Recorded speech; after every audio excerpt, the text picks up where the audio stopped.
Reels. Halos lahat ngayon gumagawa na ng Reels. 15 seconds, 30 seconds, 1 minute. Mabilis, maiksi, nakaka-addict panoorin. Pero ang tanong, ano ba talaga ang advantage ng Reels at ano naman ang disadvantage nito? Kasi hindi lahat ng mabilis, maganda, at hindi lahat ng viral, sustainable. Pag-usapan natin ngayon. Pag-usapan natin ang advantage ng Reels. Una, malakas ang organic reach. Ito ang pinakamalaking advantage. Kapag Reels ang ginawa mo, mas malaki ang chance na maipakita ka sa hindi mo followers. Bakit? Dahil gusto ng platform, short form content. Mas madali kang ma-discover. Hindi mo kailangan ng malaking following para mag-viral. Isang magandang hook lang, pwede kang sumabog.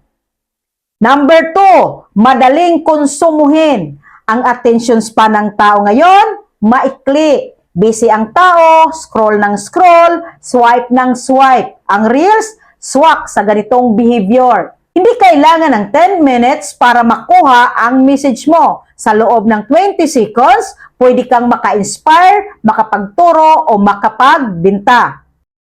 Number 3, perfect for branding. Kung consistent ang style mo, consistent ang message mo, consistent ang mukha mo, Reels builds recall. Kapag nakita ka lagi, kahit hindi ka pa kilala personally, parang kilala ka na. At sa negosyo, familiarity builds trust.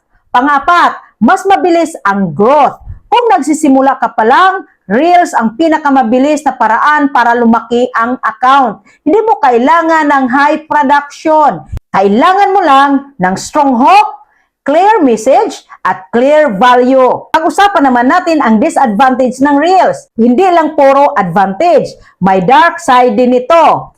Una, mabilis ang fame. Mabilis din ang pagkawala. Pwede kang mag-viral ngayon, pero bukas wala na.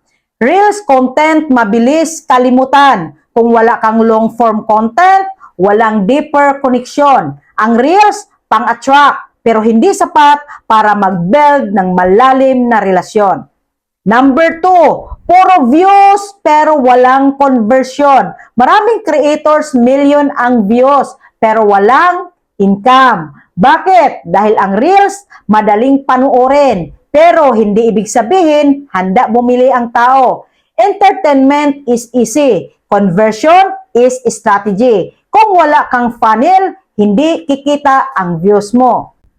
Pangatlo, nakaka-pressure mag-viral lagi. Kapag nasanay ka sa mataas na views, kapag bumaba ang numbers, nakaka-frustrate. Dito pumapasok ang insecurity. Dito pumapasok ang comparison. Dito pumapasok ang paggawa ng content na wala na sa alignment mo, basta lang mag-trending.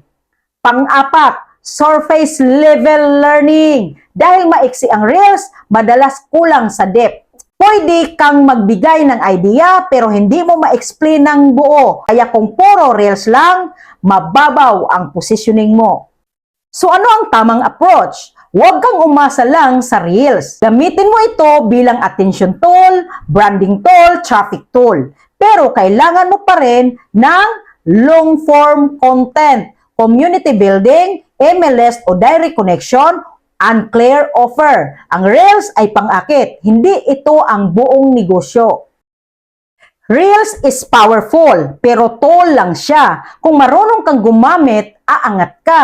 Kung basta ka lang sasabay sa trend, mapapagod ka. Tandaan mo, hindi Reels ang magpapayaman sa'yo. Strategy ang magpapayaman sa'yo. Hindi virality ang magtatagal sa'yo. Credibility ang magtatagal sa'yo. Kaya gamitin mo ang Reels wisely. Huwag kang maging slave ng algorithm. Gamitin mo ang algorithm para palaguin ang brand mo. At kapag ginawa mo yan, hindi ka lang magiging viral. Magiging valuable ka. Ano sa tingin mo? Natulungan ba kita? Paki-comment. Sa next video, ang long video naman ang pag-usapan natin. Kaya like, follow, mo ko para updated ka sa lahat ng upload ko.